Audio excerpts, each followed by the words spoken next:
This is the Lord of the Rings podcast on TV Podcast Industries. We're back with the Rings of Power for Season 2, Episode 1, Elven Kings Under the Sky, and Episode 2, Where the Stars Are Strange.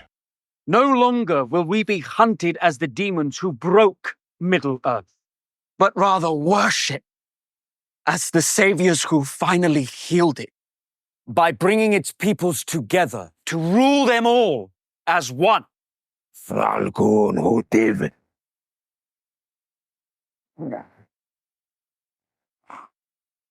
Doubt me at your peril.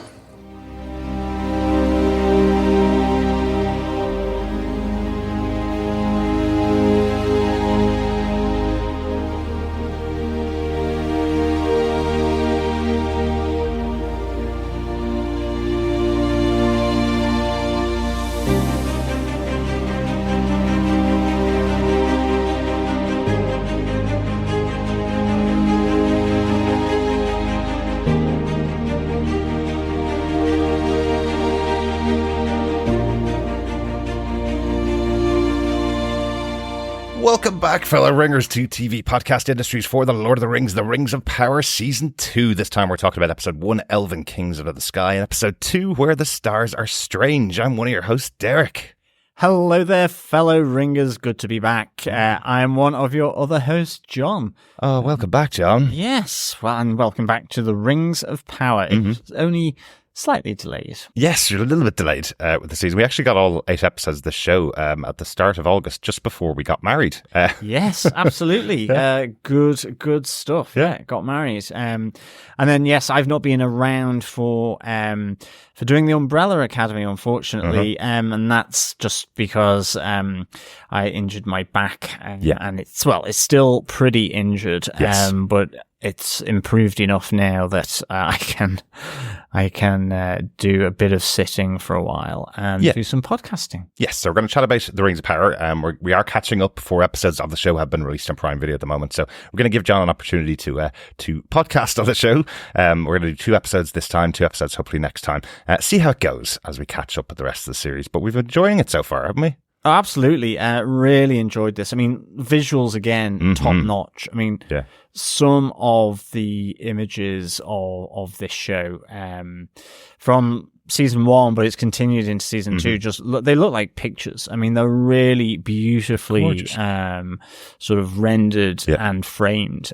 So visually stunning as always, and it's good to move through all these different character sets, from the elves, the men, the dwarves, to the orcs, and of course with Sauron on loose, so to speak. So really good. Yeah, one of the things I've really been saying since season 1 of the show was, despite the fact that this is Lord of the Rings and it's J.R.R. Tolkien's world and it's been around for decades, they still needed to establish the universe that they were going to play in season 1. And with that establishment done, it feels like season 2 is much more focused on the characters and the stories that it wants to tell. It doesn't seem to be darting around as much as it was in season 1, and we're spending more time with each of the characters in their place, learning what their central part of the story is. So I mean, I think that's it. I don't quite get the sort of general, I wouldn't say it was bad reviews, but general sort of ignoring of season 1. I mean, a book needs to set up the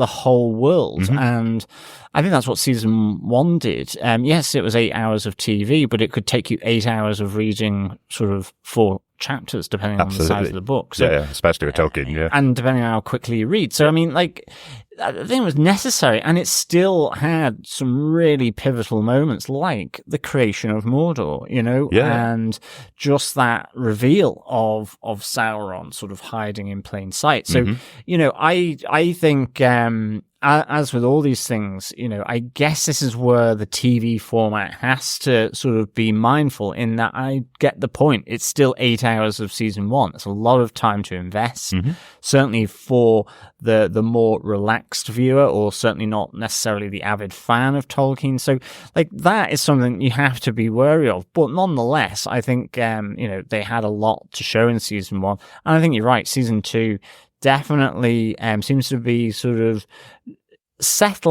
much more settled, because I think the pieces are in place here now. Yeah, exactly. The interesting thing from these first 2 episodes was actually just not really seeing Numenor, actually. Yeah. I was surprised at that. But again, to the point that it's focusing its time, I guess, in a different way in this season. Yeah, it feels like less of a need to see every single character in every single episode, which is important. You're going to see them as the season goes on, of course.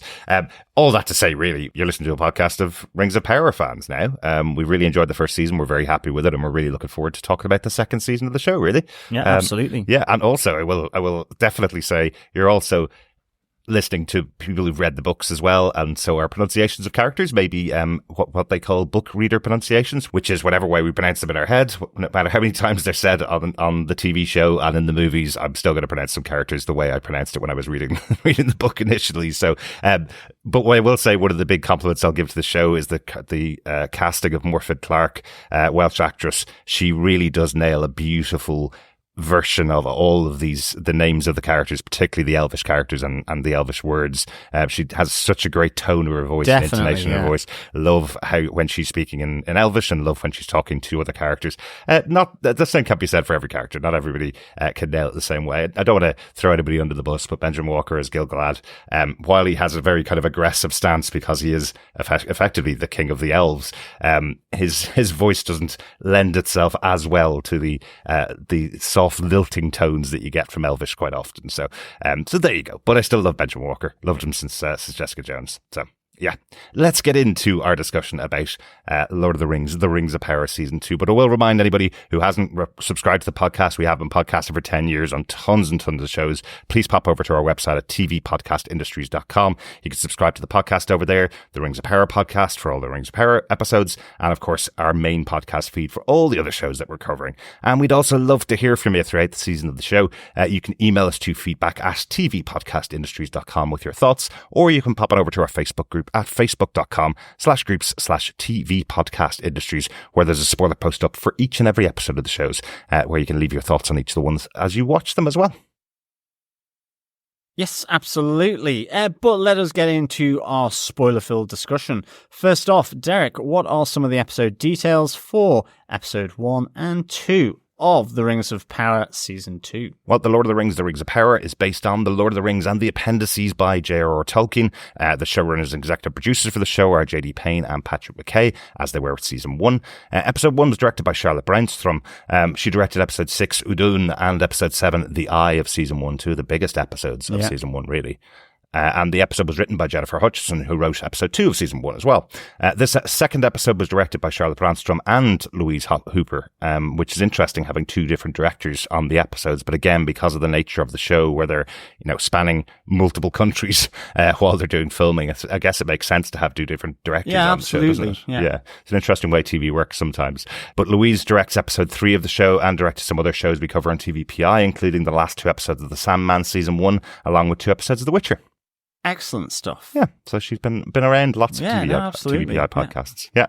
And finally, episode 2 was written by Jason Cahill. He co-wrote episode 3 and wrote episode 7 of season 1 as well. So he's on board as another one of the writers in the writer's room for the show. Excellent. Yeah. So, John, do you want to tell us what they gave us with your synopsis for the first 2 episodes of The Lord of the Rings, The Rings of Power Season 2? Sure. At the dawn of the Second Age, the Dark Lord Sauron is seemingly killed by an army of orcs and their leader Adar, but his spirit endures and forms a new body over thousands of years. Taking the name Halbrand, he helps the elves forge 3 rings of power before his identity is revealed. High King Gil-galad believes they have no choice but to use the rings against Sauron, whilst his herald Elrond objects. Elrond escapes with the rings and takes them to Círdan, the oldest and wisest elf in Middle-earth, who agrees to help until he sees the power of the rings and believes them to be true perfection. Círdan, Galadriel and Gil-galad put them on, and the power of the elves is restored.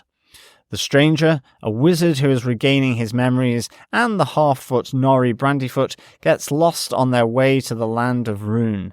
They are followed by Nori's friend Poppy Proudfellow, who brings Half-foot maps to help them find their way. Meanwhile, in Mordor, Halbrand is brought to Adar and reveals that Sauron has returned. He He offers to go to Eregion, the elven realm where the rings were forged, to gain their confidence and find Sauron's location, while Adar raises his army for an assault on Sauron, wherever he may be. Lots happened in the first episode, but John, do you want to give us the synopsis for the second episode as well? Sure. With the ongoing eruption of Mount Doom causing earthquakes in the dwarven realm of Khazad-dûm, it destroys their infrastructure and leads to the withering of their crops. King Durin III and his son, Prince Durin IV, refuse to reconcile despite the crisis. Galadriel has a vision of Celebrimbor's death and asks to meet him in Eregion to offer her protection from the threat of Sauron. Gil-galad agrees if Elrond leads her company, and Círdan convinces the reluctant Elrond that it would be better for him to guide his friends rather than abandon them. In Rhûn, a dark wizard sends a group of riders to capture the stranger. Finding a staff that he recognizes from his dreams, the stranger summons a sandstorm which drives the riders off. He loses control and the storm sweeps Nori and Poppy away.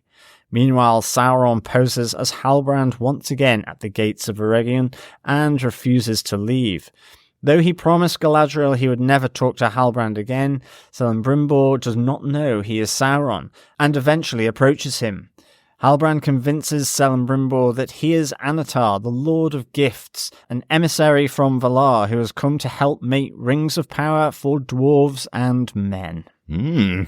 Well, that's the title of the show. It's all about making the rings of power, of course, isn't it? Yeah, well, absolutely. Yeah, really, really good. I have to say, I think can't wait to get into our 5 tales from these 2 episodes. Because, I mean, again, a lot is packed into these episodes. The episodes are a good hour long, so you definitely get that subscription to Prime.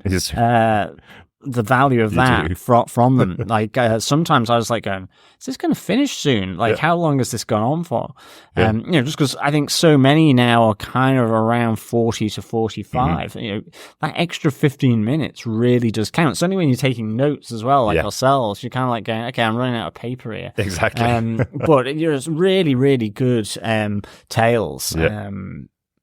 In these first 2 episodes. Yeah, I think as an ecologist, Tolkien would be very unimpressed with how many trees worth of paper we used writing notes for and the Ents as well. And the poor Ents, exactly. One of the things that I will say before we go into these top 5 tales from Middle-earth, or tales from these 2 episodes that we're going to talk about, they very much are sticking to that idea of not telling real characters' names, aren't they? So not only do we have Sauron having 3 different names within this episode, and as we saw throughout season 1, we also have the stranger who still hasn't gotten his name, although they keep teasing it. We pretty much know who it is at this stage. And now they've introduced the Dark Wizard, who also doesn't have a name. So lots of characters that are nameless, but that's part of their story, the telling of who these characters are, and eventually they'll get their names. Definitely. But let's start at the start, John. I think the opening of the show with Sauron, as we start at the dawn of the Second Age after the defeat of Morgoth, we have the rise of Sauron for a little while. Yeah, absolutely. I loved this. I mean, I never actually thought it would go there. Effectively, this is the backstory of Sauron to some extent. We've always seen him, with the helmet, face covered. Here, the multiple forms, we see him taking the form of Halbrand, but here we see him with a different form after the death of Morgoth. And, I just love the whole kind of feel to this. Morgoth has died. It's the crowning of, the anointment of this new Dark Master in Sauron. And ultimately that same crown is used to at least, start the killing of him. I mean, I just thought it was so visceral, using his own crown and then the orcs coming in, effectively here it's that, Sauron's not really giving them a choice at all. It's like elves will see you as corrupted. Humans will always look on you with disgust. You'll be attacked and killed.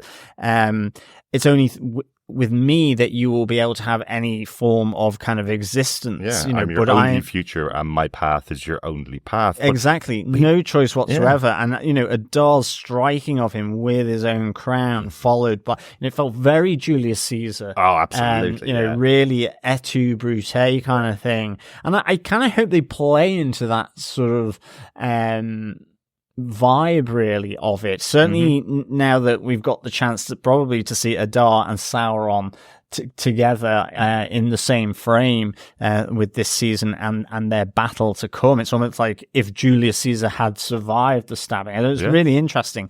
But I love Adar sort of saying, my children, you are free after they kill him. But I think even more so than just that form of proto-Sauron, reforming. Yeah. Very, very cool for me.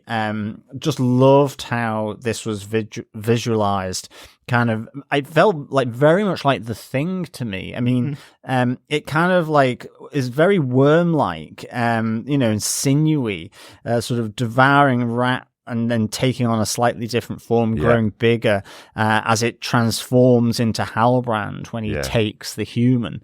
I got The Thing vibes for sure. And I was definitely getting that Venom vibe, like the symbiote that's trying to kind of live off everything around itself, which doesn't have enough power to live on its own. Really another good sort of analogy, really. It's just so good. But in and of itself, it was a beautifully designed, disgusting creature as it crawls and slithers its way out onto the road and takes out the woman and eventually becomes Halbrand. So I loved it. I thought it was a really good horror sequence. And as you say, the killing of Sauron, when you think, this is going to be the new leader, all we've heard of Sauron is he's the leader of all the dark things in Mordor and is trying to unite all of these dark beings to take over full control of Middle-earth.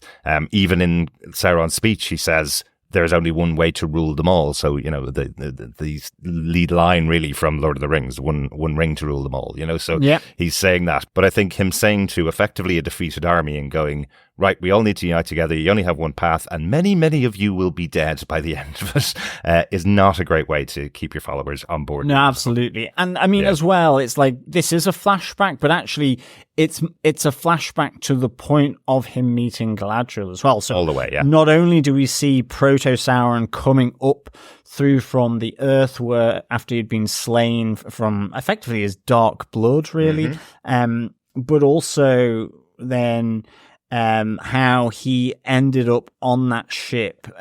He was immediately going to go back into the fray to confront Adar and those orcs and goblins and so on. But actually his hand is stayed here as he meets men and women fleeing the battles between humans and I guess Adar's army. And, almost being persuaded to choose good each day. So I kind of really liked how this was put by the guy that ultimately then he decided not to choose good and allowed to die, and who he takes that the Southland King's coat of arms. Yes. So he then uses to persuade Galadriel and others that he is a descendant of the line of kings from the Southlands. But I kind of like how this was, portrayed in the sense that the guy who kind of persuaded Sauron to turn away from immediate revenge, he says you have to choose good each day until it becomes a part of your nature.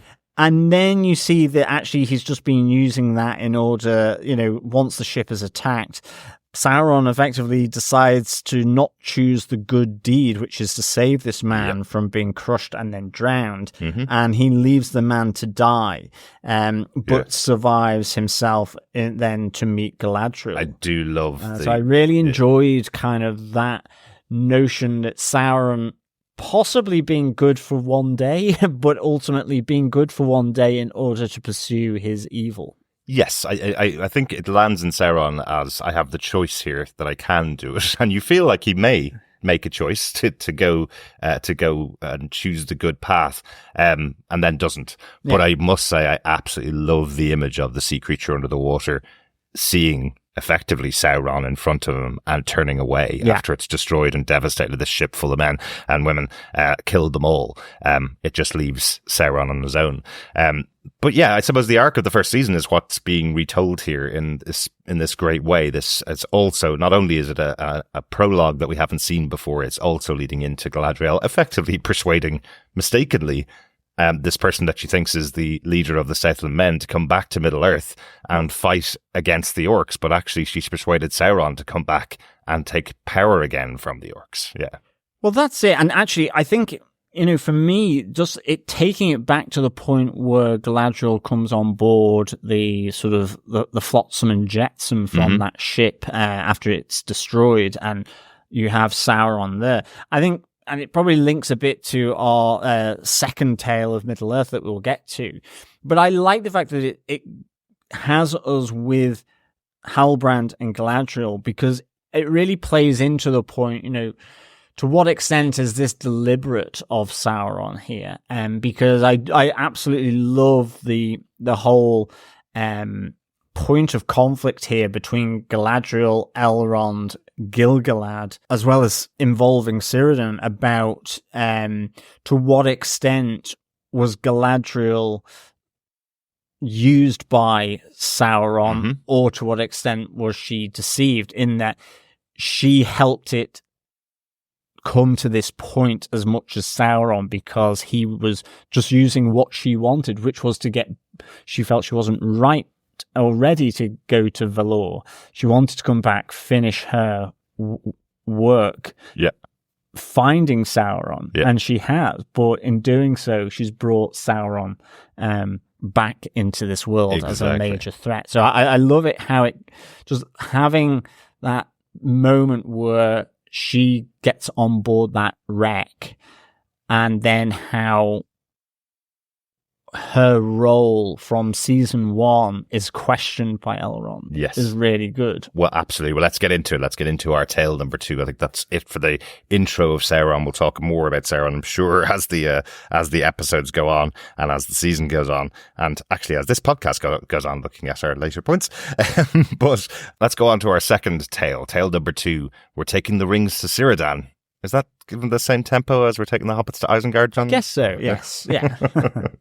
But yes, we have, exactly as you mentioned, the fear really of Elrond, that when it's revealed who Halbrand is, that he's Sauron, that he may have influenced the creation of these rings of power, these 3 rings of power, the Elven rings, that were being worked on by Celebrimbor and Halbrand and Elrond and Galadriel together to bring back the power that the elves had on Middle-earth. Yeah. The worry that we went through all the way throughout season 1 was if they didn't get the power back, they would have to leave, and they would have to go off the lands of Valar and would have to leave Middle-earth, leaving the humans defenseless against the armies of Sauron. So that's been accomplished at the end of the season. We got all 3 rings there, but Elrond's fear is, what if those rings of power that were created under the guise and guidance of Sauron, and therefore he will be in control of the elves? Yeah, no, absolutely. Like, I really, really enjoyed this triumvirate of elves, really.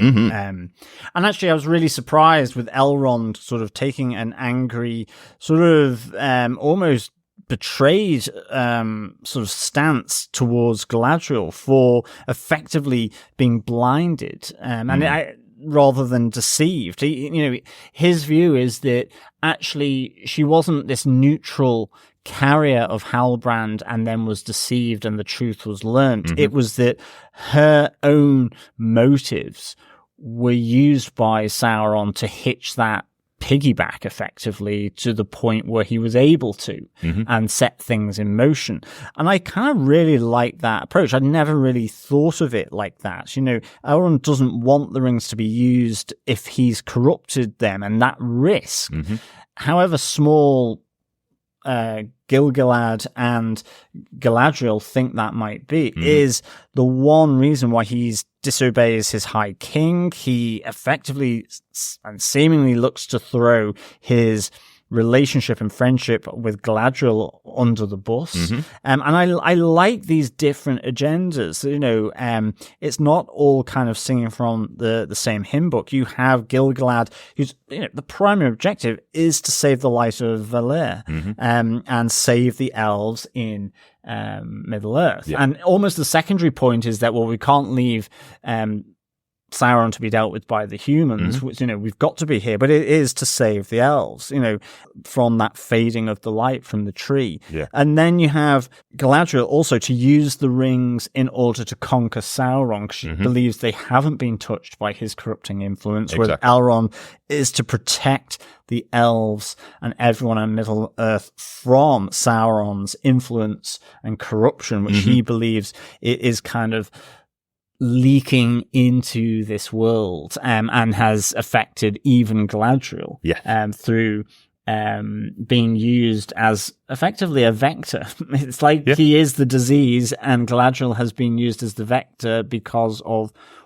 where she went and for the reasons, and for him understanding her. So I just loved all of this. And I love that Elrond sort of goes against King Gil-galad, goes on the run, tries to find an ally in Círdan, in order to sort of make his case so that Círdan can also kind of, it's 2 against 2 in effect in this discussion, this argument as to what to do with these 3 rings that have been created by Celebrimbor. So I loved it. I thought it was really good. And it was the right choice of Elrond as well. If you're going to ally with any of the elves, you ally with the oldest and wisest, which is Círdan. He's the one that's been on Middle-earth longest. He knows the phases, he knows what's going on, he understands everything that's here. But Círdan initially sides with Elrond, takes the rings and is going to throw them into the deepest of oceans, and then they effectively reveal their power to him, and he realizes, hang on, this is what needs to be accomplished. These are the most powerful rings that we require to restore the power of the elves. So he takes them back himself to Gil-galad, and himself, Gil-galad, and Galadriel are the 3 elves that take the rings and put them on. They're the ones that have got this power in their hand now. And I really liked how Círdan here, because he tells Elrond as well. So just putting the ring into the pool with the fishes and how they react around the ring, and just talking about the power that it possesses over life. But just seeing that visually on fish, like them jumping out of the pool, when he's got his hand outside of it and then swirling around it, and him saying, and also kind of getting into that sort of weird philosophical debate around artwork, where he says, these rings are perfection, they are a thing of beauty. It shouldn't be, the contention shouldn't be around the views or the type of person the artist who made them was, or was involved in it. I mean, so what he's saying is, yes, these were possibly influenced, corrupted, and made with in collaboration with Sauron, but their beauty and perfection shouldn't be sort of dismissed, or their power because of that. And you have that across a number of different artists, like Wagner, the classical music composer and so on. These same things, like Wagner, it was very Teutonic. It was co-opted by the Nazis, favorite composer of Hitler, but there was themes of Teutonic dominance and mythology, but again, it's kind of like had to separate the art from the artist. Exactly. And I thought that was kind of quite interesting. It was, particularly in the world today, because, I would say Rings of Power itself suffers from it a bit, because there's a lot of reaction to the fact that Jeff Bezos is the one behind Amazon. He's the one that commissioned the show. He's the one that's paying the $1 billion that it costs to produce the show. Yet he would be someone that would probably be very opposite in views to J.R.R. Tolkien, who wrote the books, similarly to J.K. Rowling. She wrote famously some amazing children's books, but her opinions and her choices in her lifestyle of who she wants to attack, can you separate what she wrote 20 years ago from her opinions now? But it's an interesting discussion to have on this show in this moment. And I get Elrond's concern. I get the idea that what happens if, exactly, I suppose, as we learn later with the Lord of the Rings, that there is one ring created that controls all of the rings. But in this early moment where there's 3 rings of power, are those rings already being controlled by Sauron, by his input? It's a really interesting discussion. Do you want to pause here just to welcome Ben Daniels in the role of Círdan here? Yeah, absolutely. What a great casting choice. Ben Daniels appeared this season in the second season of The Interview with the Vampire. Yeah. A brilliant show and a brilliant role specifically from Ben Daniels, who's an absolute shining light in that second season. So good. Yeah. Really, really enjoyed his performance here. And here we are 2-3 weeks later, he's playing the oldest, wisest elf, doing a brilliant job here. Yeah, absolutely. And interestingly, what I kind of enjoyed about this moment were, effectively, Círdan does go out to destroy the rings at this fissure of an ancient battle. But he feasts his eyes on the rings and it stays his hand. He doesn't destroy them. Yeah. And it is a bit like it's a foretelling of Isildur here. Kind of, yeah. But instead of fire, it's water. I kind of liked the sort of the reflection of that, the symmetry of it, that Círdan, his hand is stayed from destroying at least the elven rings. Okay, not the One Ring. Yes. But and I thought that was really, really good because the other thing I think on this second tale of Middle Earth is that I like how it makes the elves really complicated in a sense. I think you always see them as a bit ethereal, floaty. Other than Elrond and with Arwen, sort of debating about how or whether she should remain in Middle Earth for Strider, you always get the sense it's all kind of peace in the elven realm to an extent. Not to say that they don't do violence, that they don't fight. But it's separating themselves from the world of men was part of the choice that was made between these two eras. Exactly. And I kind of like that this shows sort of, I guess, the complications of elves. Because, despite that, we still have Halbrand being called out as Sauron. We have Galadriel saying, he is no man. He appeared in fair form, but he is Sauron. And then them trying to warn Celebrimbor about this, sending messengers out to Eregion to warn him, but they don't make it because, as this whole first 2 episodes, that just this, even however small it is, the influence of Halbrand, of Sauron in, I was going to say Salbrand. That might be the new shorthand, Salbrand. Sounds like a soap, or it's a bit like Old Spice, I guess. But I like how that kind of works, really, because this growing darkness, it is that thing where small things, little things accumulate up to causing chaos, really, or not chaos, but leading to sort of bigger, badder things, really. Well, it is interesting, and again, we're talking about both episodes here. By the end of the second episode, we've seen some of the power of the rings themselves. The elven rings are created to heal. All 3 of them have a healing ability, effectively. And that can be to the wider world, that is to the trees, as we saw them all being restored with the elven power. We also see that they're providing some kind of guidance to Galadriel as well. She's having dreams of the death of Celebrimbor, for example, at the start of the second episode, which is another stunning scene. That moment where you see Celebrimbor being pulled into a tree.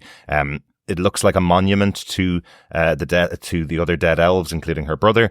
He's being pulled into becoming a monument, becoming a dead elf. Don't think things are going to go so well for Celebrimbor in the future. No, I don't think so. But by the end of the second episode, with these 3 rings of power, Gil-galad is looking to start an advance on Mordor now. He's looking to restart the army of the elves, going back to Mordor and take down Adar and taking down where he thinks Sauron is and the orcs that are there. Yeah, and also then leading an elite unit to Eregion in order to combat Halbrand. Exactly. Because it becomes increasingly apparent as they don't hear word from Celebrimbor that those messengers that were sent out warning him that Halbrand was Sauron have not made it to their intended person. So I kind of like how this all plays out, really. The kind of, again, also the fight to save Middle-earth is there, to attack Mordor, attack Sauron. And again, partly here now you have as well Elrond's view just breaking through with Gil-galad. Yes, he wants to use the rings, but he's kind of like in the middle in a sense. He wants to use the rings like Galadriel, but he's wary of the potential for risk and corruption. And the team that goes to Celebrimbor, heads off by the end of episode 2, is led by Elrond, who is kind of is the leader. And if he doesn't want Galadriel there, he won't have her. Like, he's quite ruthless, I feel, here. It does kind of feel like Galadriel's taking all the blame here. Definitely. Because she's the one that brought Halbrand back to Middle-earth and allowed him to insinuate himself, I guess, into the Elvish society and into the creation of these rings. She's taking the full brunt of it. It's not like he's calling for Celebrimbor to come to Lindon to answer for his crimes in working with Halbrand. It's about pushing Galadriel down and making sure that she is not allowed in a position of power again, because look what happened last time when you were the leader of all the armies, That's what it almost seems like. Now, I know this is the arc of Galadriel becoming as powerful as she eventually does over the course of the proposed 5 seasons that we're going to have of the show, so she will have to go through an arc, and she's very tormented within herself about the fact that she let Halbrand get that close to her, given that she was on the hunt for Sauron right from the beginning of season 1. So it's interesting, but that feels like she's being given all the blame. Yeah, no, definitely. She's taking a lot from both of them. And that's what I found really interesting. And how, she doesn't let that knock her down. Like, she's fighting. Both of them are fighting for effectively trying to salvage something here. And I like Elrond's approach as well, because I think, like, the risk is that those rings have been corrupted. They don't know for certain, or Elrond's not convinced that they know for certain that Halbrand didn't touch those rings. If it was just Celebrimbor, fine. And again, they're not clear. They don't know. No one knows about the One Ring, because that was the corruption. That was the ultimate corruption. Not that the rings in and of themselves that were given to men, to dwarves and to elves were corrupt, but that another ring was made in secret. That ultimately controls them and corrupts them. Absolutely. A future problem to deal with. One of the other things, I don't know whether it comes across in the show very well, and I know it was just mentioned, I suppose, in the Lord of the Rings and in the appendices and in the Silmarillion. There are many powerful rings in Middle-earth. It is a thing, I suppose. It's a tool in the same way that we have wands in the wizarding world, right? So they are all aware of powerful rings. These particular 3 rings are very powerful. That's the whole kind of story here. So it would confuse things if it was mentioned in the show that there are possibly hundreds of other powerful rings of a type around. Their focus here is on those 3 rings, the rings for men and the rings for dwarves that will be created in the future in this story as well. I know, again, that's another bit of confusion. Apparently in the original book of Silmarillion, the human rings and the dwarfish rings were created first, then the elvish rings. Here we've swapped that around. We've created the elvish rings first because we're focusing on these characters. I suppose that's the choice of the writers for the show, to make this a slight flip up from and it's interesting, because by the end of episode 2, and we'll get to this with our 5th Tale of Middle-earth, I like how that is presented to Celebrimbor as to why dwarves and men also need rings of power. Me too. From Halbrand. it makes sense in this way round. So it'd be interesting, and I have to read the original text to see why it would be the other way around. And again, that's one of the difficulties. We probably should speak about this. I think we spoke about it last season on season 1. The £1 billion that it cost Amazon to buy the rights to the Lord of the Rings and the appendices only is the Lord of the Rings and the appendices, and a lot of these stories are in the Silmarillion. So since they didn't buy the rights to the Silmarillion, they do have to actually change up the story, because if they didn't buy the rights and then told that story in the TV show, they can't. The estate of Tolkien would come after them for another £1 billion for the rights to the Silmarillion. Basically, that's kind of what would happen. I would be pretty likely, even though I'm not a lawyer, that's what would happen. So they have to change the story enough that it's only reflective of the appendices of the Lord of the Rings and the Lord of the Rings as a text, rather than taking things from the Silmarillion. So it will have to change from that original text, I suppose.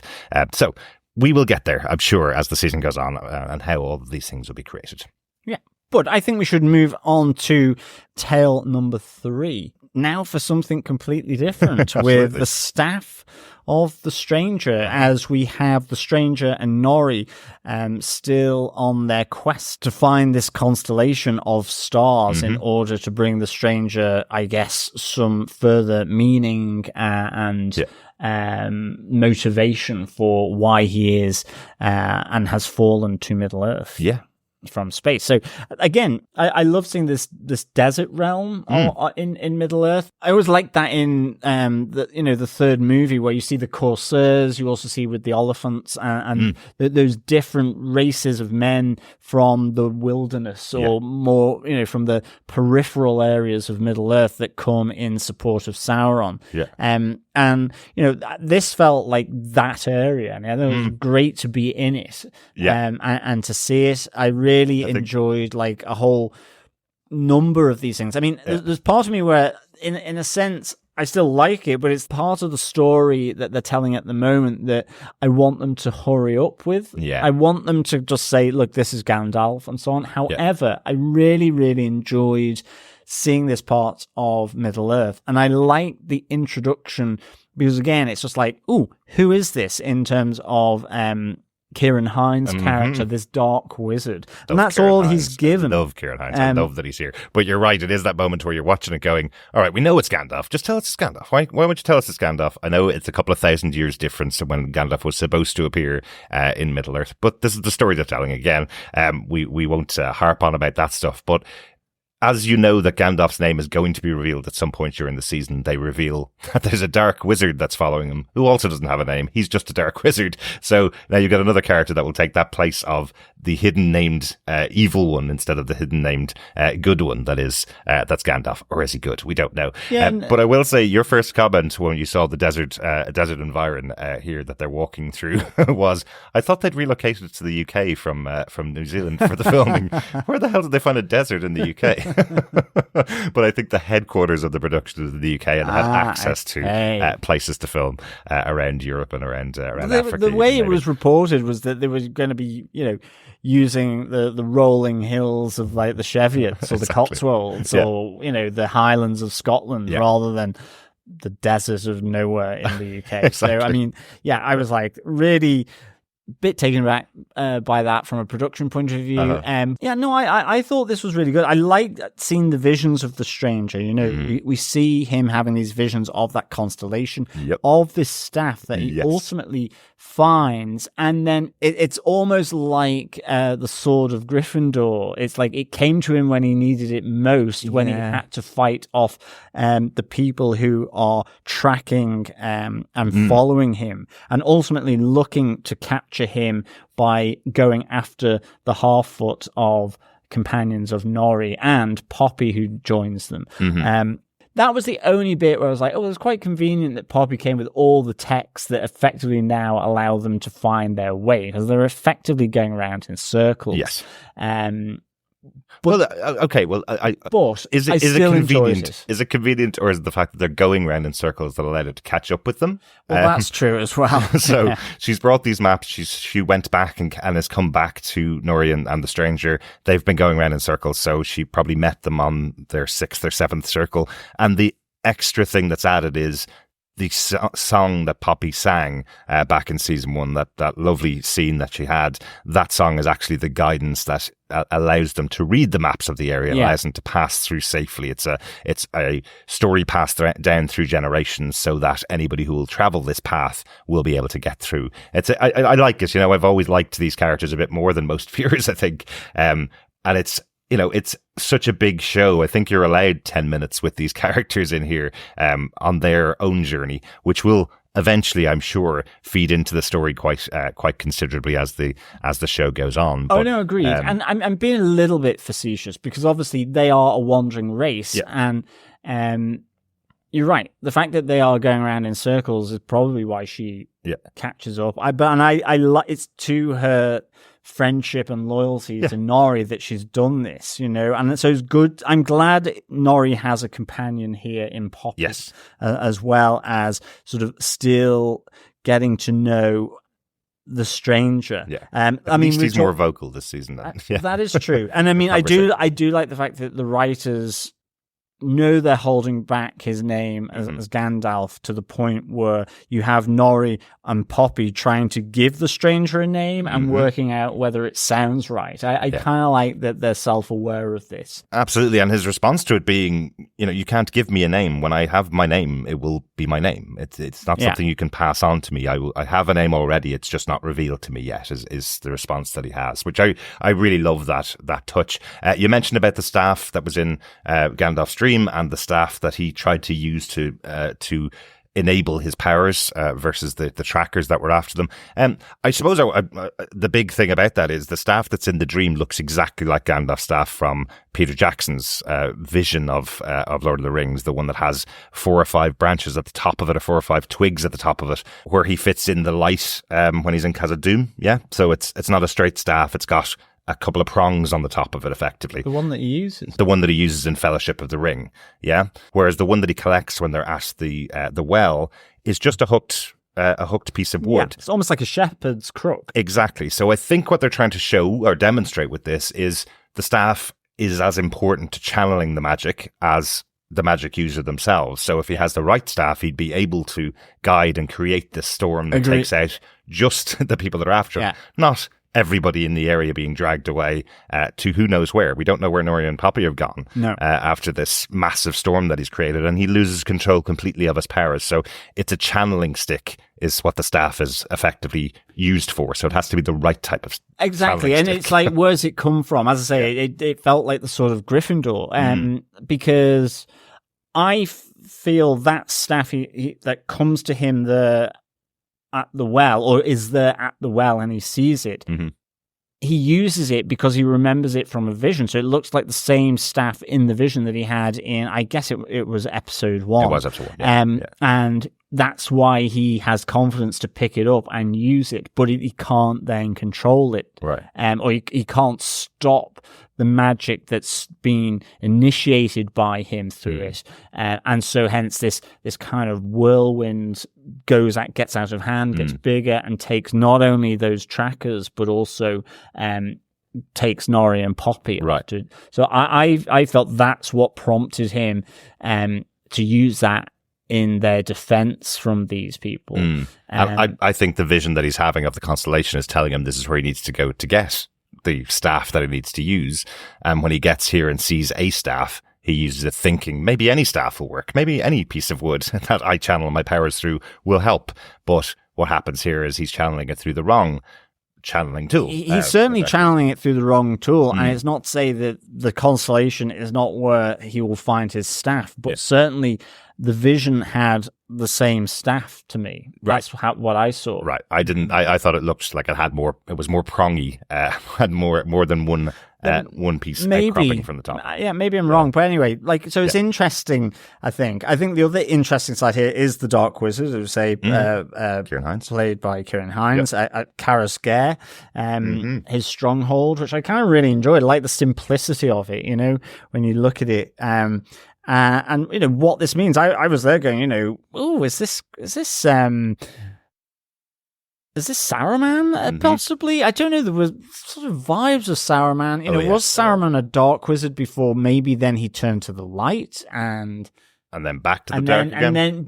Or he conceals his true purpose from the stranger if and when they meet. But I kind of like this because we see that he was using those 3 witches, to track him and so on. So like he is aware of the Istar having arrived and that he is not fully kind of formed in terms of what he knows and how he is possibly to become. Maybe he sees it as a point to shape him and bring him onto his side. But I kind of like this sort of added notion here. Yeah. I also like the mortal, just because the servant that he conjured up from the blood and butterflies, which I thought was a great effect. Yeah, it was a really cool effect, wasn't it? I think we eventually were calling the Runic Searchers was the name, and this was the Dweller. Was the Dweller? That was it of the 3 searchers. I like the fact that the mortal with the mask says, "Well, I can get him. I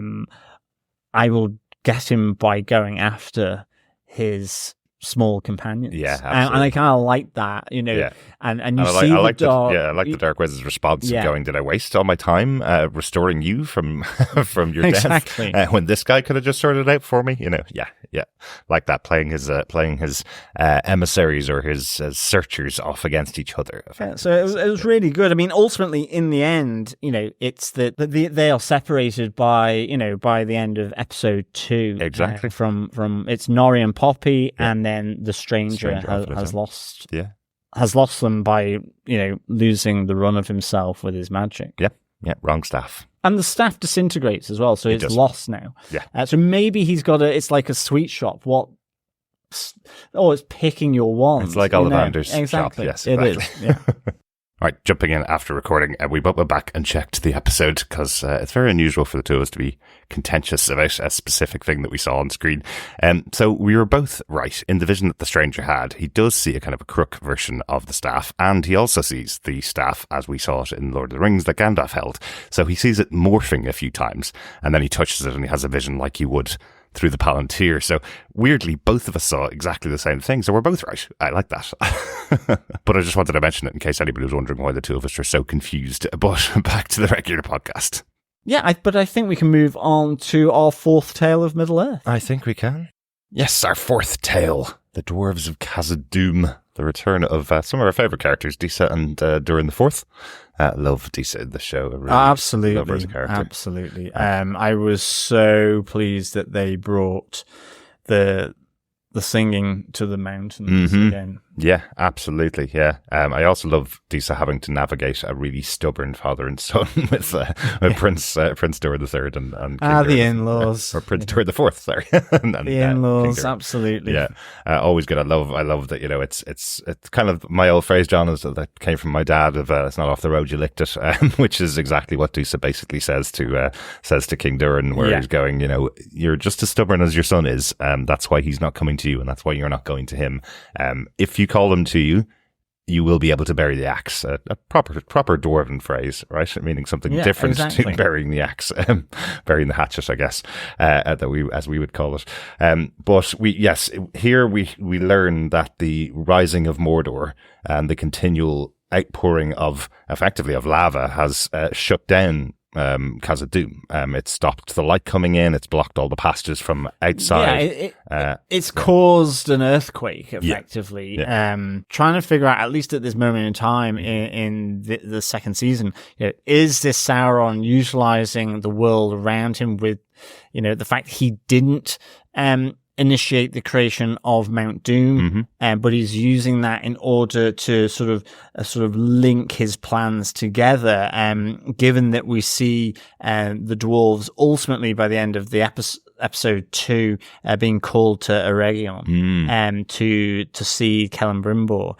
What I kind of really like here is that what actually happens here on Khazad-dûm is a complete catastrophe because it destroys all the light tunnels that are used to effectively allow an underground race to cultivate crops and feed themselves. Exactly, yeah. And so what you have is all the gardens that were fed with the light from these mirrors through the sun shafts, have withered. Mm-hmm. And so in a sense, this is a real issue for the kingdom of Khazad-dûm under King Durin. And I kind of like this kind of that unsettling of different power bases that is happening. Mm-hmm. And to me, like, this is interesting. Is this Sauron using the world around him to do that, or is this just a happenstance? But I think given that you have that deliberate call to Eregion, and also the fact that you do have Sauron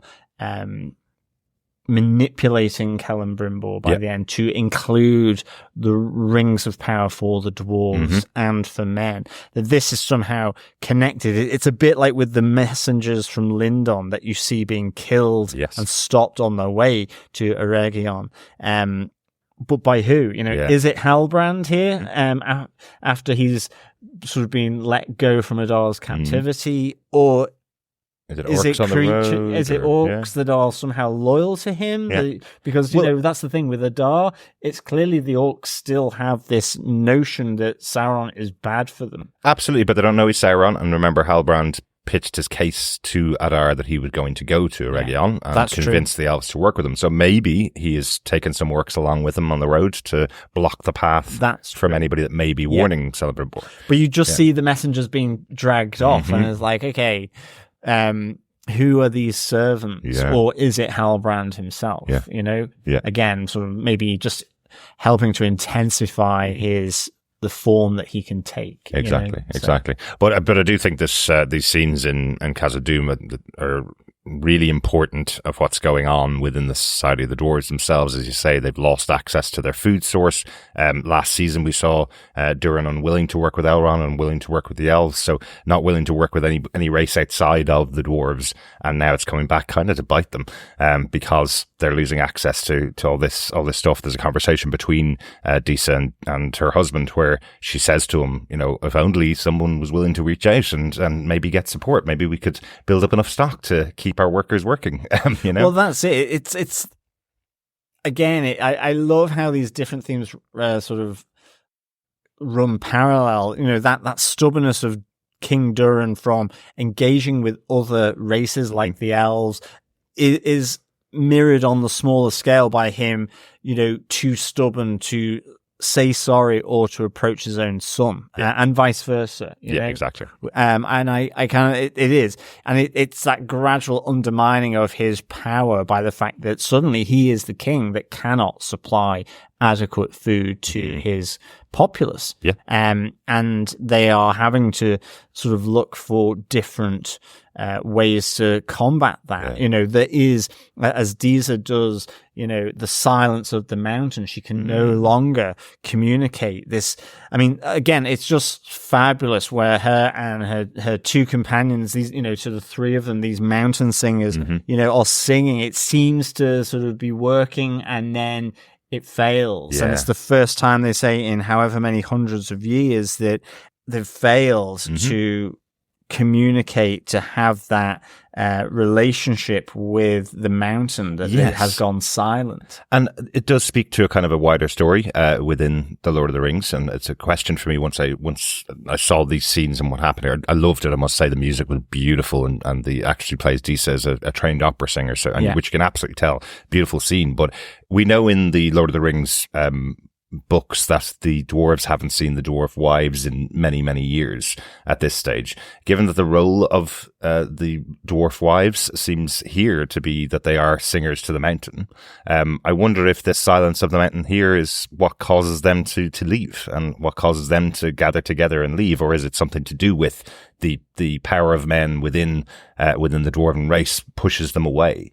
As we see Disa having to deal with the stubbornness of her father-in-law and her husband, maybe that's what drives the female dwarves that's away. It. As I say, you know, these stone singers have failed for the first time in centuries, and they say the bond is broken between, you know, them and the mountain. That darkness now surrounds Khazad-dûm, is how Disa puts it. You know, it's that if they're stubborn with their own siblings, then why would we need dwarven women? You know, Yeah. that kind of notion. You can Exactly. see them being equally stubborn. It's like, well, you can no longer perform as the stone singers Yeah. of Khazad Dûm. Yeah. You know, you're of no use. Exactly. Effectively, they become economic migrants 'Cause they because just their walk away. skills Yeah. aren't needed there. Yeah. But I do want to reference just one other thing in this point of the dwarves of Khazad Dûm. So, as I said in The Lord of the Rings, we know that there are no dwarven wives. Dwarven women have disappeared.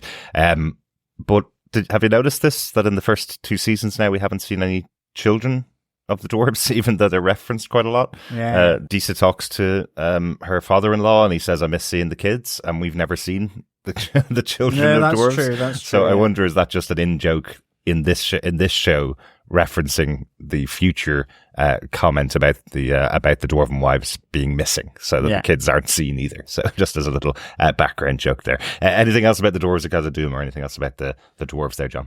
No, I'm pleased that they've come in now. I think it'll be interesting to see how King and Prince Durin take up this call to Eregion. Yeah.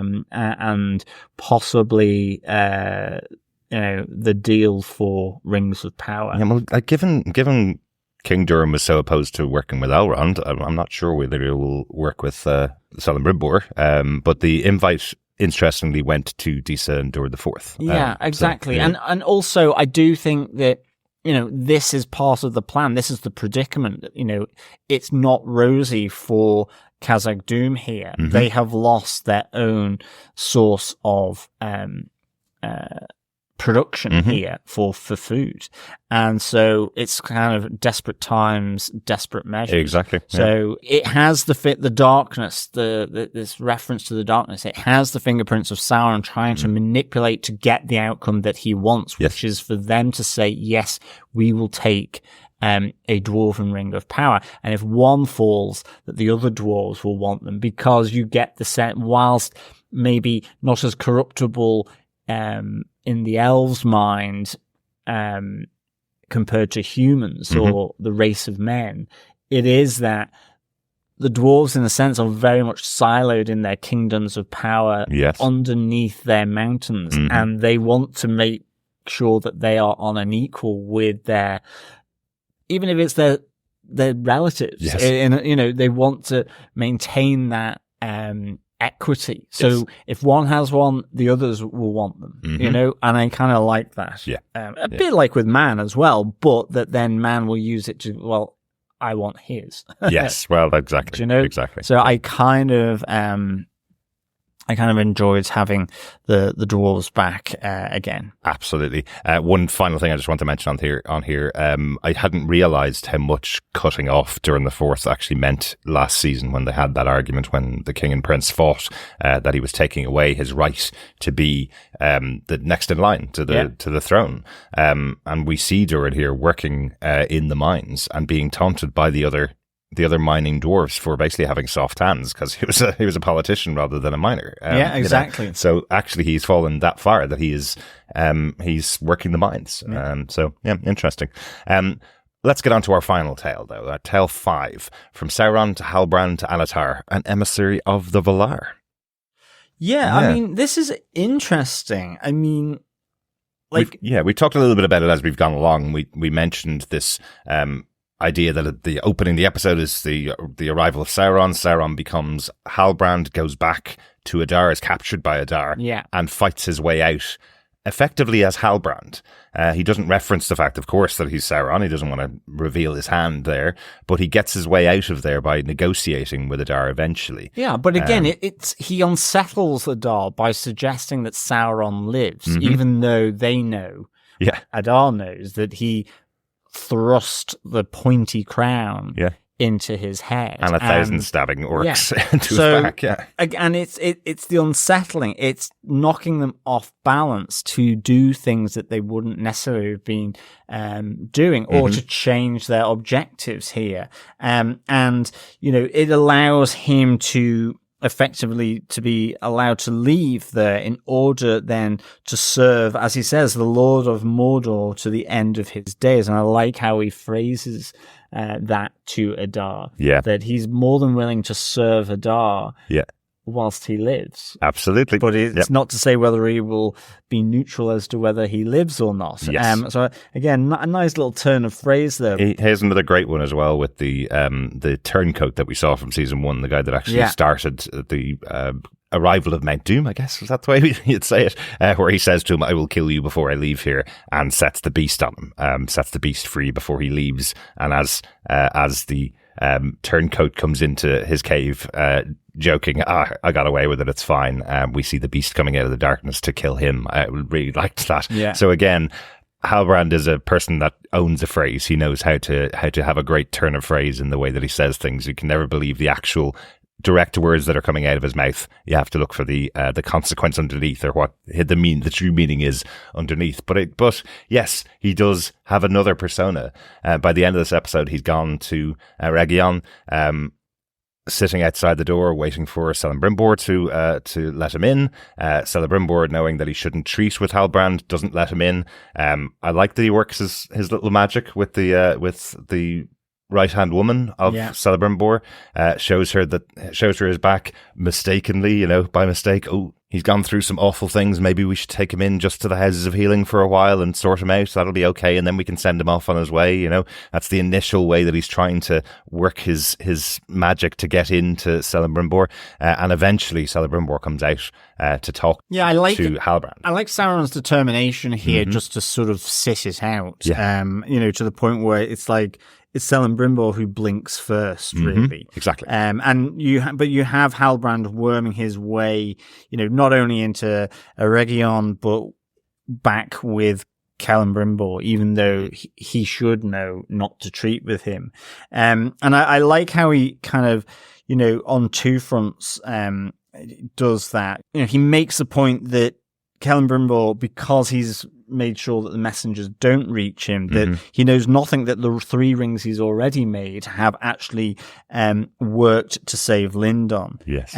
It's also that he pushes the them versus us kind of line to Celebrimbor, that, well, they have them, they've used them, and they're taking the glory for the light of Valar returning. Yes. After it was faded. Yeah, we talked about the separation of the art and artist earlier on in the episode with Círdan. Here at Celebrimbor, it seems like they're talking about the use of AI art, people taking the glory from the artist and using it for their own purposes to say, how great am I, even though they are taking it from the artist themselves and giving the artist no credit. And interestingly, as we mentioned about the Elven rings, those 3 rings went to Círdan, to Gil-galad, and to Galadriel. No question as to whether Celebrimbor should have been wearing one of those 3 rings of power that he created. Yeah. Why is it going to Círdan, Gil-galad, and Galadriel? Even Galadriel herself, is she in a much higher position? She is the leader of the armies, so I guess that's the reason why she gets hers. Círdan being the eldest, and Gil-galad being the High King. I guess it's the reason the 3 of them it's almost like he's trying to sort of bring the concept of class warfare in. Absolutely. It's kind of like, yes, you are an amazing artist. You are the most highly rated sort of metal worker in Middle-earth, but you're still a smithy, effectively. Exactly. And that's what they're treating you as, is this smithy. There's that element. So it's creating the doubt. Again, it's the unsettling. Yep. It's the knocking off kilter, and even then persuading him to create more rings for dwarves and men, to the point where he, as you say, becomes this Anatar, this messenger and emissary from Valinor, in order that the dwarves and men need it as well to stop the darkness that is coming to Middle-earth, not just the elves. That they, the rings are needed to protect the realms of elves, dwarves, and men. Yes. The Christ-like imagery of him coming from the furnace as well, amazing. Absolutely fantastic. And he presents it almost as a reward for Celebrimbor for the work that he's done, that the Valar have specifically chosen him to be the one that brings the rings of power to Middle-earth to help the other races. It's almost like they're ignoring you up in the High Castle. Here we are. The Valar have sent me specifically to you to help you to reach your full potential, effectively, to create these rings. So, yes, the deviousness of Anatar and of Sauron in that form. Yeah, absolutely. Yeah, really good. Love it. Just what a great setup. Yeah, it's really tense. I love the tension that's created here across Middle Earth. Really, really good. Yeah. And that brings us to the end, I guess, of our 5 tales from the first 2 episodes of the Lord of the Rings, The Rings of Power Season 2. Well, anything else you want to mention? Anything we didn't call out? The only thing I kind of wanted to mention is I keep calling them orcs and potentially goblins, but Adar calls them the Lord Father of the Uruks. That's how it's described. Really? But he's not Urukai as such. They're Uruklo, I guess. Which were created, as you see, I guess, by Saruman. Although maybe they were. But it's interesting, the term Uruk is still there, so maybe an ancient form of orc. Yeah. Goblins are kind of more connected with the dwarves, but goblins are very different. Yeah, they're a different race altogether. So interesting. Yes, but I know I've been mentioning them as orcs throughout this. But I think Sauron says that in his speech. He says many orcs will die. So I wonder if that's a distinction that Adar is placing on this ruling class of the Uruks. They're the followers of Adar are called Uruks. Maybe that might be something. Might be something to do with that. But again, this is a very complex story with lots of different names for different characters and lots of different names for different races as well. So maybe that's something else that will be fleshed out as the season goes on as well. Yeah, absolutely. Yeah, really good. Overall, though, John, did you enjoy these 2 of the premiere episodes of Rings of Power? I absolutely really enjoyed episode 1 and 2. I thought they kind of came out swinging, really. Whether it's the backstory of Sauron, which I didn't realize I needed. I mean, it's almost a shame that Sauron is behind his suit of armor and helmet in The Lord of the Rings, because like this kind of, coming in, a form that is fair and sort of manipulating people. It's really sort of, you see the depths of his deception and his cunning as to why he has this myth in The Lord of the Rings. And I just really, really have enjoyed that. I love the elves. Again, not all is rosy in the world of the elves, even though the light of Valinor has returned to the tree. The dwarves, again, their predicament seemingly heading in a different trajectory to the elves, because at least for Khazad-dûm. And again, I just really love this interplay between the different races and this kind of perceived master puppeteer of Sauron. When it comes to Elrond and I guess Gil-galad as well, they're afraid that Galadriel has been affected by Sauron or Halbrand's deception. Can't face him alone. It's still the whole presence of his name creates wobbles in the world. And I think Elrond has this sort of, like he talks about how he's like Galadriel has actually collaborated. I mean, that's the word he uses. So I just love this dynamic that's happening. It's really interesting. So yeah, for me, both of these episodes were 4.5 out of 5. I think episode 1, 4.5 evil doggies out of 5, and episode 2, 4.5 first aged bottles out of 5. Oh, can you imagine really how good that wine would have tasted? Well, he could have sucks it up through a straw off the floor. He could have. Just the surprise knocked it out of his hand, which shows you how surprising it was.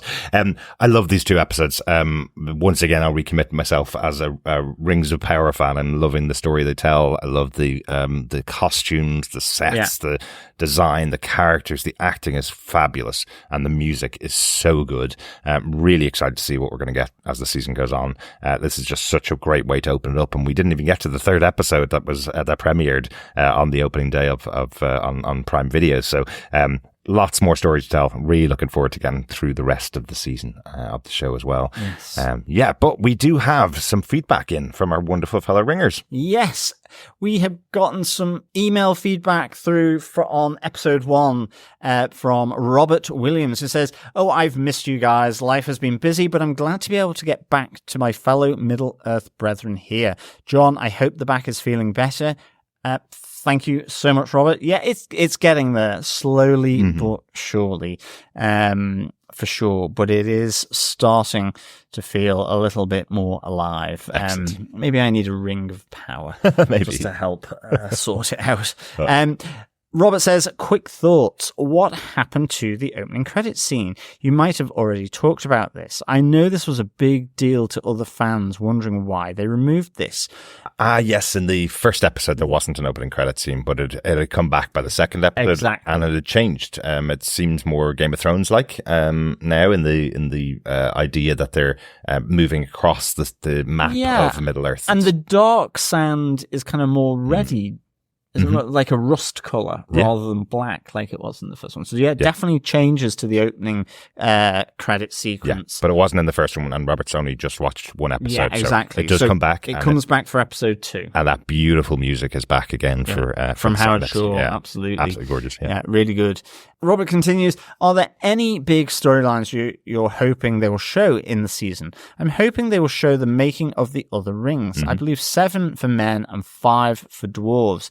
I think in the films that were created before the 3 rings of power for the elves, but I'm not entirely certain. What happened to the X-ray notes? Those were really interesting in season 1. Expand on what I was watching, or did I just miss it? Last note, will they explain what each ring can do? Do they have different powers? What does it mean, power over men? Okay, that's it from me. Thank you for the time to ask questions. I can't wait to hear what you think and what our fellow Middle-earthers think. Take care, gents. Robert from South Carolina. Thanks so much, Robert. Thanks, Robert. Yeah, I think, like you, I want to see them actually make the rings now. Yeah, so I think it's 7 for dwarves, 7 rings for dwarves, and 9 for men. That's right, yeah.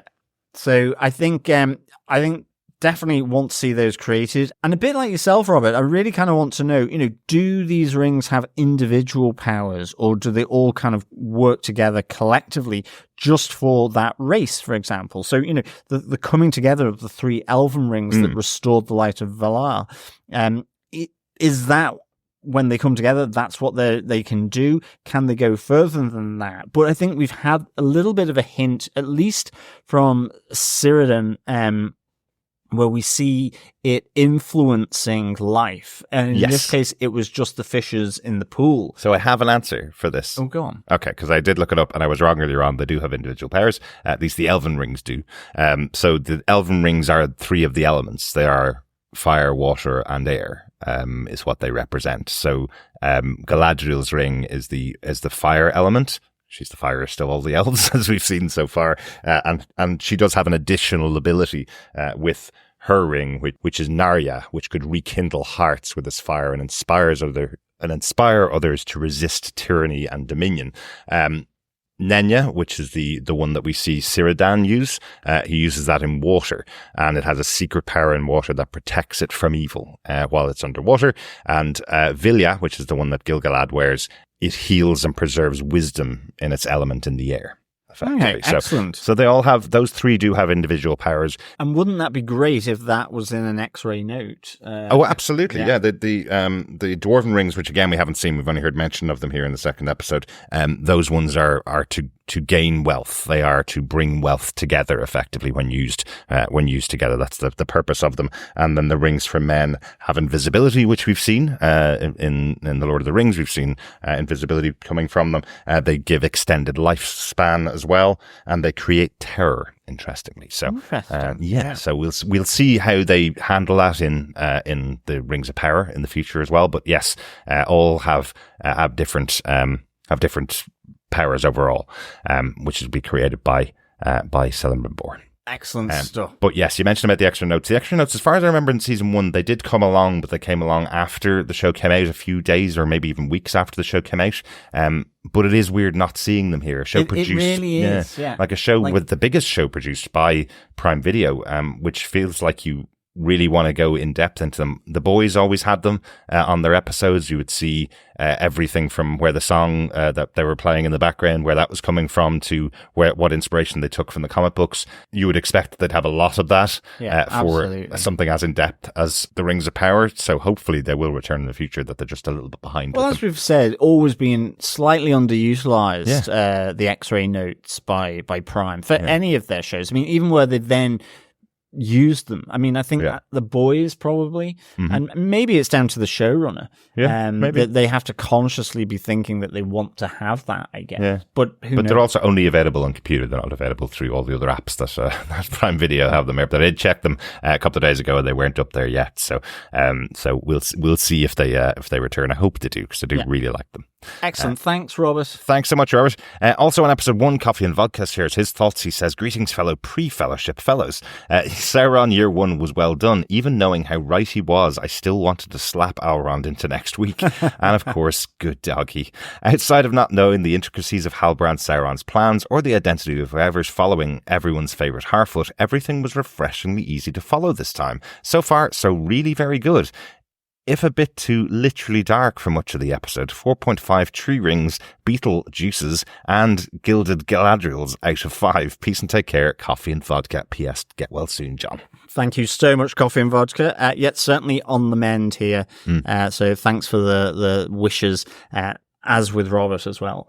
Much appreciated. Absolutely. I didn't find the cinematography too dark in the first episode. No, I can't remember that. I mean, maybe underwater. Maybe. But yeah, I mean, it's certainly dark themes. Yeah, absolutely. But yeah, I not necessarily.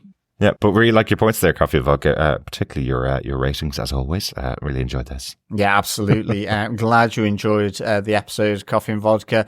Thanks so much. Moving on to our Facebook feedback.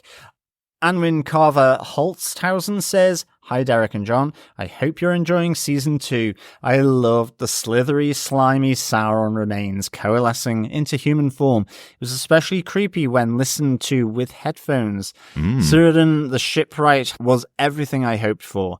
I did not enjoy Gil-galad's finger wagging. He told Galadriel off for not finding Sauron. Now he tells her off for finding Sauron. Looking forward to catching up with the other threads of the story next episode. I miss the dwarves and the beautiful Arondir." Yes, that's true, actually. We've not had Arondir yet, nor Isildur. Nor Isildur. Or the Numenors in general. But yes, at least we got the dwarves coming in with the wonderful Disa and her stone singing, as well as the stubborn Durins.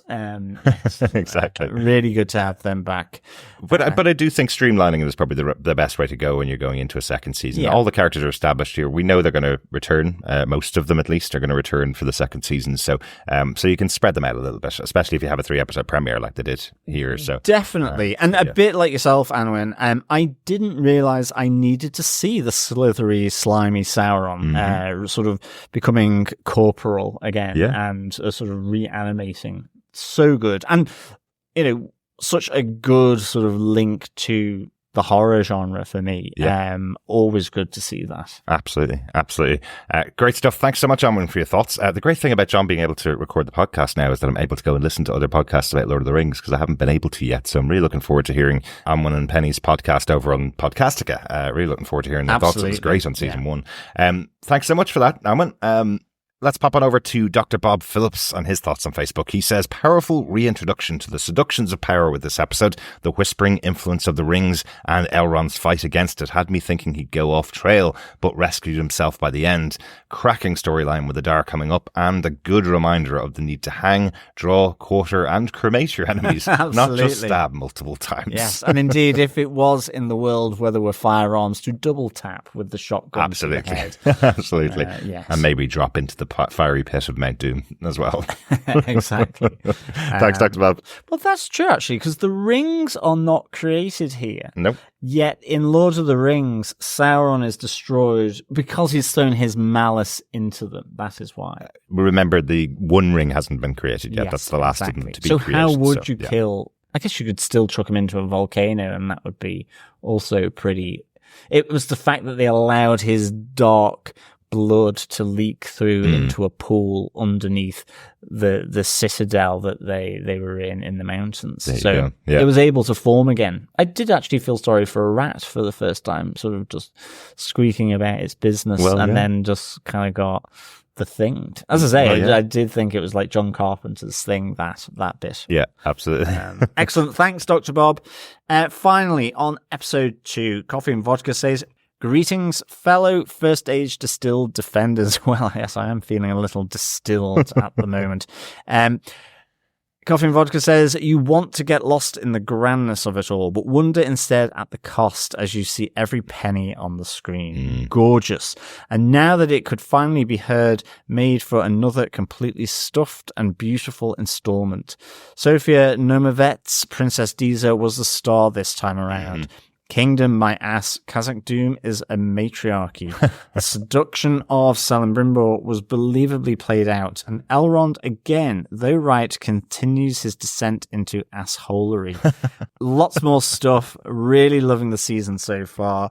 Also, there's so much Turkish in fantasy movies and shows. Case in point, Anatar seems to be the respelling of Anatar, same pronunciation, but spelt Anahtar, which means key. Ooh, see you next episode. 5 overblown spells, Sauronic slaves, and slumming Sauromans out of 5. Peace and take care, Coffee and Vodka. Thanks so much, Coffee and Vodka, for the the interesting similarities there with Anatar and the Turkish name, which means key, of the same pronunciation.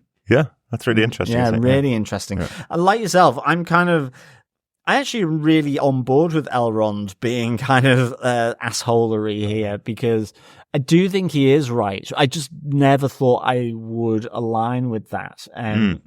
Because I still want him and Galadriel to be friends. Well, absolutely. It feels like they're not, which is a shame.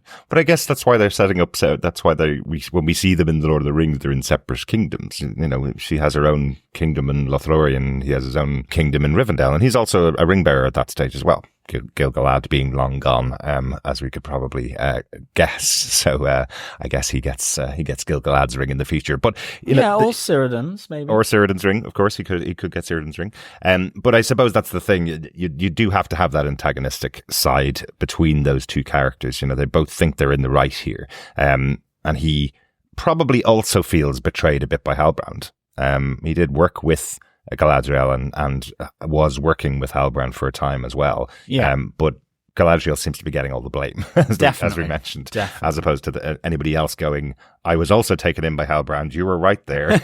She seems to be getting the blame. What I do also love from Coffee and Vodka there, I like that. I like him saying Khazad Dûm is a matriarchy because, yes, the childish prince and king might think they're in charge, but Disa is absolutely the one that is pulling the strings in Khazad Dûm at the moment. You guys need to sort your crap out, get together in a room. I don't want to hear either of you moan about each other ever again. Absolutely. I mean, I think Princess Disa from season 1, just like, wow. So good. And yeah, continues through just Sophia's performance here. So good. Being she is the henpecked wife of these two. I mean, she's got the patience of a saint, really. Yes, she does. And she's brilliant. Absolutely brilliant. I keep forgetting every time I watch the show, I keep forgetting that King Durin is played by a major character actor, a guy from Trainspotting. You see him in real life. It's a complete surprise. But thank you so much for joining us once again. And thank you so much for all of your feedback. Keep sending it in to us. Email us to feedback@tvpodcastindustries.com, or you can pop on over to our Facebook group at facebook.com/groups/tvpodcastindustries. If you're loving the show, we'd love to hear your thoughts about it. We will be back next time talking about episode 3, The Eagle and the Scepter, and episode 4, Eldest. And then we should be back on track pretty much with the show. Played catch up. We've played catch up, exactly. Indeed. Thanks so much, fellow Ringers. Great to be back on the podcast. Great to be talking about the Rings of Power for its second season. Also to note that we are covering the final season of the Umbrella Academy on Netflix. That is Derek and Chris waxing lyrical about the final season there. I'm really disappointed I couldn't be on the final season for Umbrella Academy because I do like it a lot. Yes, it was. It was great fun to cover the last season of Umbrella Academy. Really enjoyed our chats about it. And unfortunately, it wasn't a three-hander. This time, it's just myself and Chris. But thanks so much. If you want to go and find that, you can find it over on our website at tvpodcastindustries.com. But finally, once again, thank you so much for joining us. We'll speak to you again next time. Yes, thank you so much, fellow Ringers, for joining us for our coverage of episode 1 and 2 of this season's The Rings of Power. As always, until next time, keep watching, keep listening, and of course, don't stray from the path. Bye. Bye.